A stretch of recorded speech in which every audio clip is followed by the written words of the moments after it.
Hey everyone, welcome back to the Bookshelf Odyssey.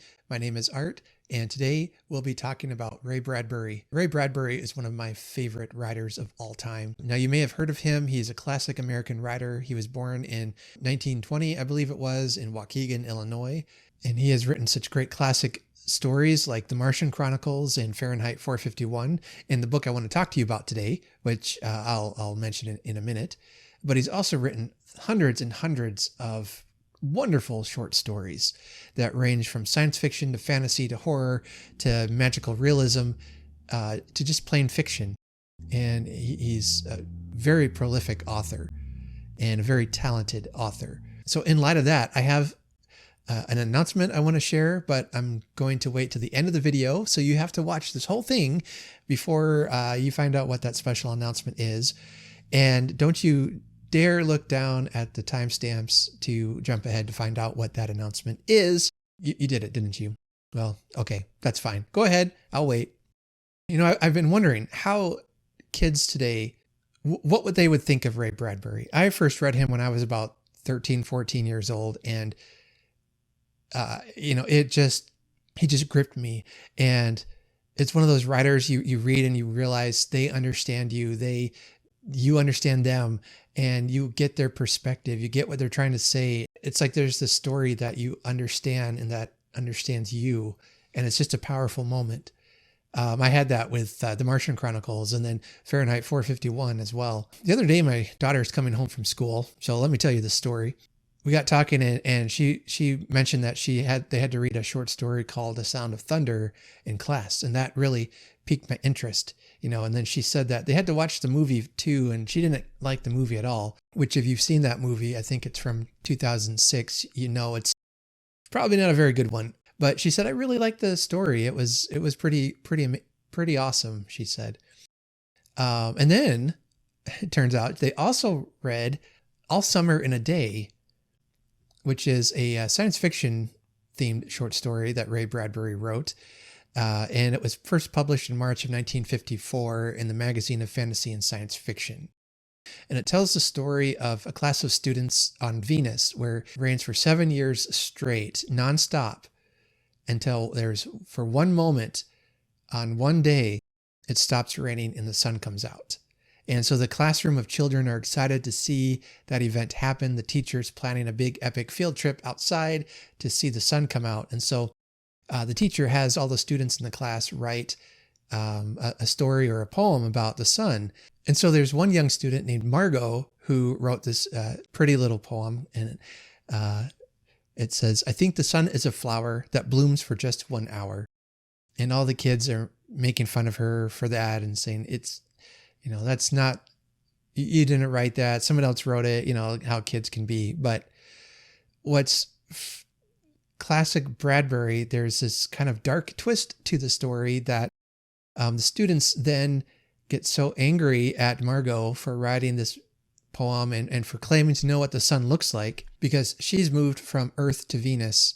And so she knows what the sun looks like and they don't believe her. So they bully her, they torment her and end up locking her in a closet right before the sun comes out.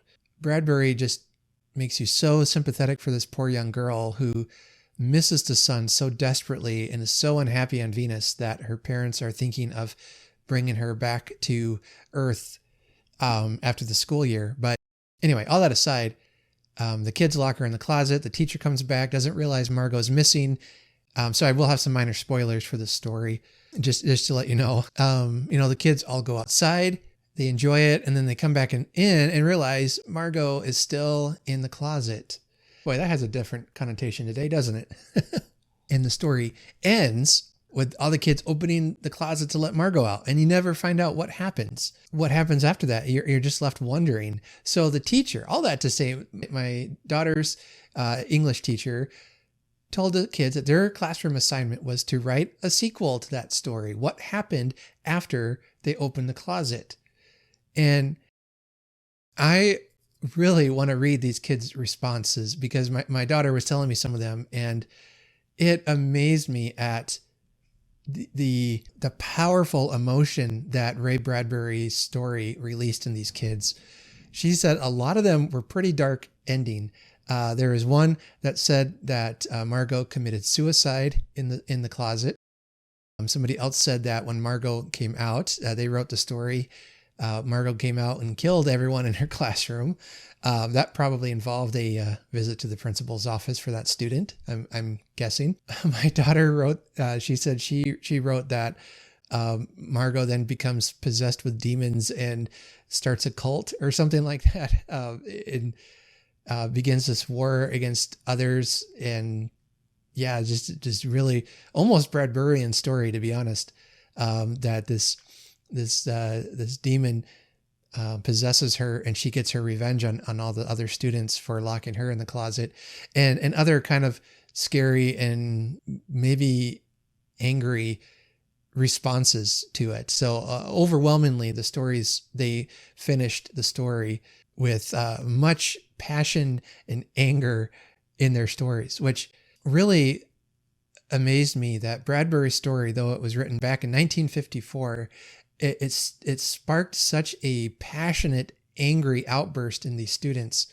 of the injustice of keeping Margot locked in the closet and robbing her of the joy of seeing the son that she loves so much for just even a few seconds in their day, a few minutes in their day, because they were, they didn't like her. They thought she was different. They thought she was like an other kind of person.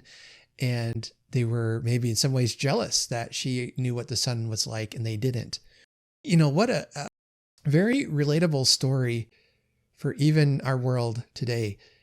You know, how easy it is to bully someone because they're different or because they know something we don't know. And, you know, we don't like that. And we can strike out, we can bully, we can be angry, but how much better it would be to respond differently in that situation. But anyway, I was just really, I guess I was surprised, but I shouldn't have been surprised at the emotional response the class had to that short story. So if you haven't read it, you know, go ahead and read it. It's a short one. It'll take you maybe 10, 15 minutes. And I think you will enjoy that. I guess ask the question, has there been a story recently that you've read that gave you a powerfully emotional response to it? I'd be interested to know what that is. Many of Bradbury's stories give that response to me. All right, as promised, this book, where are you? Ray Bradbury's Something Wicked This Way Comes. I'm going to be doing a buddy read with this later this month with Mitzi from Mitzi Reads and Writes and Alice from Alice and the Giant Bookshelf. And we're going to be reading that together. I don't know when, probably start later on this month in October as it gets closer to Halloween. This is a great Halloween read, and I'm looking forward to getting their thoughts and reading it along with them. I will be doing an in-depth video on this book as well. I might actually do it as a series of maybe 2 or 3 videos. I don't know yet what the videos will look like, but you can expect that. And my guess is those will probably be out more in November, just because of the lateness of the month that I'm reading and all that. I'm really looking forward to getting that out and reading it in depth. So what this book is about, it's about a small Midwestern town. The back of the book says, the carnival rolls in sometimes after midnight, ushering in Halloween a week early. The shrill siren song of a calliope beckons to all with a seductive promise of dreams and youth regained. In the season of dying, Cougar and Dark's Pandemonium Shadow Show has come to Greentown, Illinois, to destroy every life touched by its strange and sinister mystery. And 2 boys will discover the secret of its smoke, mazes, and mirrors. 2 friends who will soon know all too well the heavy cost of wishes and the stuff of nightmare. So really a kind of a vague description, but I think that's good enough to get you into this book. I believe this book would be classified as a young adult novel, but I first read it as an adult, as a father. And so there are the 2 boy characters. There's Mr. Dark, who is the leader, if you will, of Cougar and Dark's Pandemonium Shadow Show. And then one of the young men's father is the one of the characters as well. And his name is Charles Halloway. And I loved his character. In the book, he really struggles with having a relationship with his son. That really tapped into my fears, my doubts as a father. That I'm not going to understand my kids. I'm not going to get along with them. There is that generation gap. I loved that part of the story. And I don't even know if that was Bradbury's purpose, is to write about that. But he does write about recapturing your youth. And is it worth the risk? And if you were given that gift of youth, is it in fact a gift? Along with some of the traditional creepy Bradburian scenes, it has a wonderful beginning to it. It says, "First of all, it was October, a rare month for boys. Not that all months aren't rare, but there be bad and good, as the pirates say. Take September, a bad month. School begins. Consider August, a good month. School hasn't begun yet. July? Well, July is really fine. There's no chance in the world for school. June, no doubting it. June's best of all, for the school doors spring wide and September's a billion years away. But you take October now. School's been on a month and you're riding easier in the rains, jogging along. You got time to think of the garbage you'll dump on Old Man Prickett's porch, or the hairy ape costume you'll wear to the YMCA the last night of the month.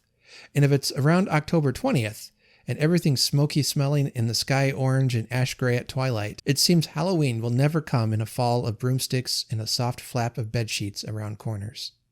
But one strange, wild, dark, long year, Halloween came early.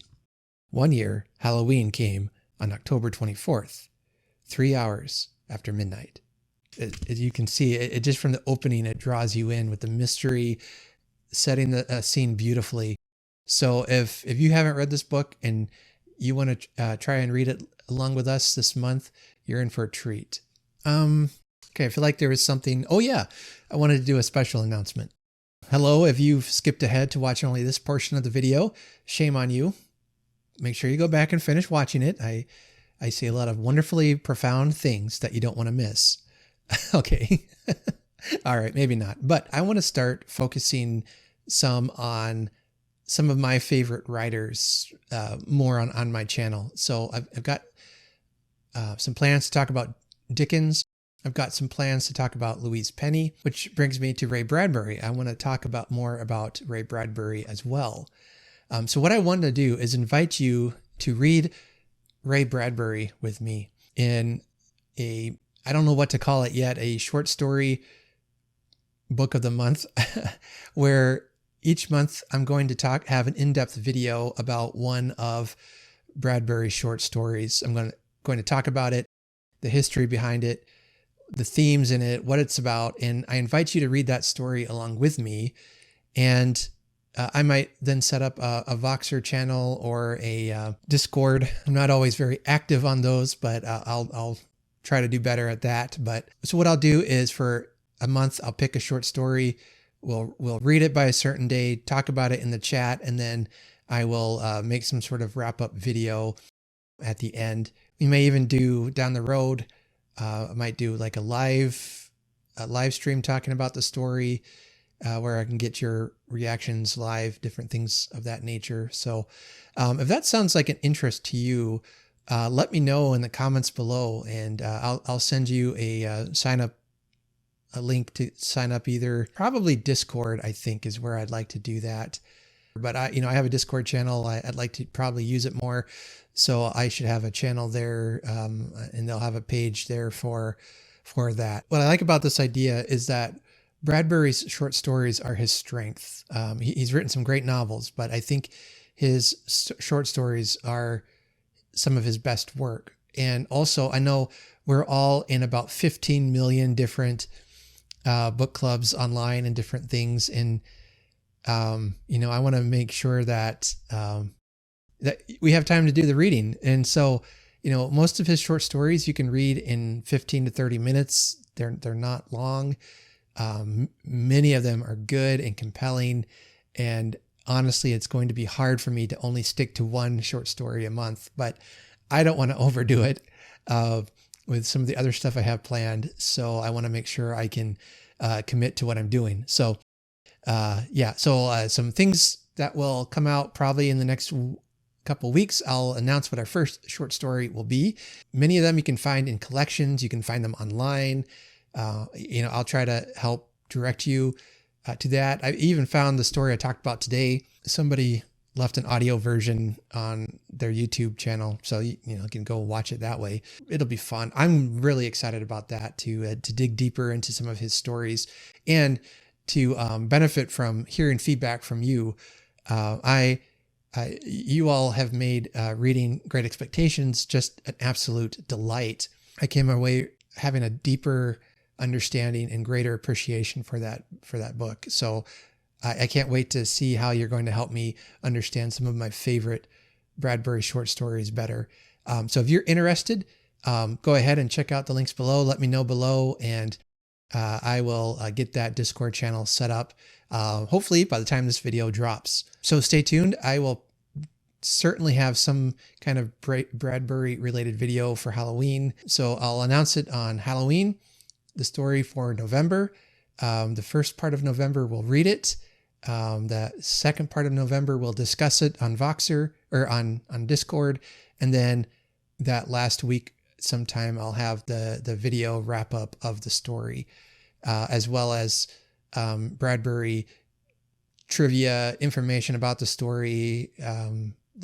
If I can find it, the story behind how and why he wrote it. So I guess the real big question is, I need to come up with a good name for it, because calling it the Ray Bradbury short story book club group reading thing is kind of a mouthful. Anyway, I'm open to suggestions. If you have a great idea for what to call a monthly short story reading club, let me know in the comments below. All right, I meant this to be like a short 5-minute video. This has turned into about 25-minute video. I got to go do some editing. Until next time, take care and happy reading.